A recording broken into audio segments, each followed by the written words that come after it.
Na maioria das vezes, o declínio espiritual, a frieza espiritual, é o resultado de negligência contínua aos meios da graça. Você sabe o que são chamados meios da graça, um termo teológico, para representar aqueles meios ou canais pelos quais Deus dispensa graça sobre as nossas vidas. E graça é aquela medida de força espiritual e vigor e direção divina que nós necessitamos para a vida diária. Sem graça ou a graça de Deus, nós não conseguimos viver a vida cristã e nós precisamos da graça de Deus diariamente. Por isso, muitas vezes, a negligência dos usos do meio da graça ou dos meios da graça leva crentes em Jesus Cristo à frieza espiritual.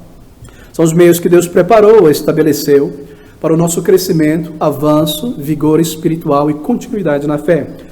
Um desses meios é o estudo diligente da palavra de Deus. Não a mera leitura, mas o estudo diligente da palavra de Deus. Todavia, se eu negligencio o estudo da palavra de Deus, se eu deixo de lado estudar e comparar texto com texto e tentar tirar daqui da palavra de Deus ensino para a minha vida, então o resultado será, a curto termo, frieza espiritual.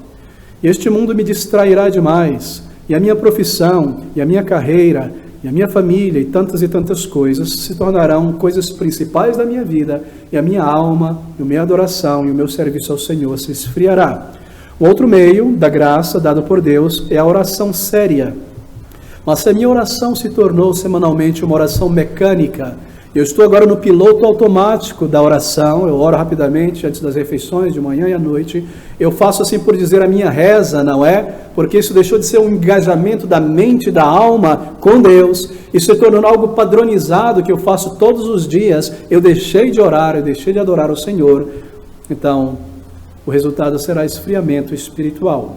Outro meio da graça de Deus dado ao seu povo para o avanço, para a firmeza na fé, para a vida na alma, é a comunhão com o povo de Deus no serviço do Senhor e na adoração do Senhor.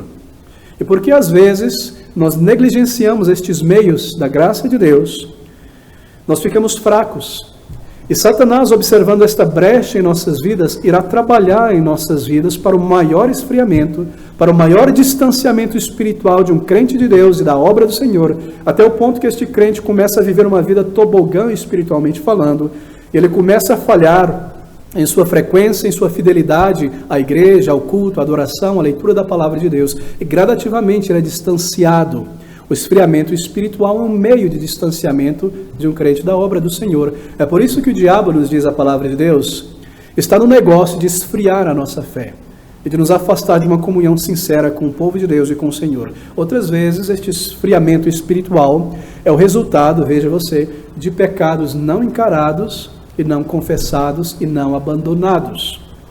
Veja o versículo de número 6, por exemplo, deste capítulo: porque o Senhor corrige o que ama e açoita a qualquer que recebe por filho. E por causa de pecados não encarados, confessados e abandonados, o Senhor precisará, como diz o versículo 6, lidar conosco.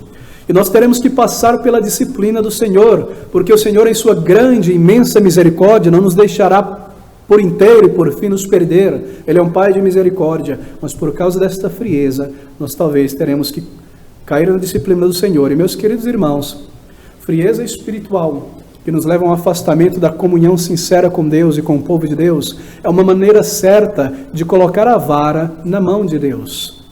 Porque o Senhor corrige o que ama e açoita a qualquer que recebe por filho.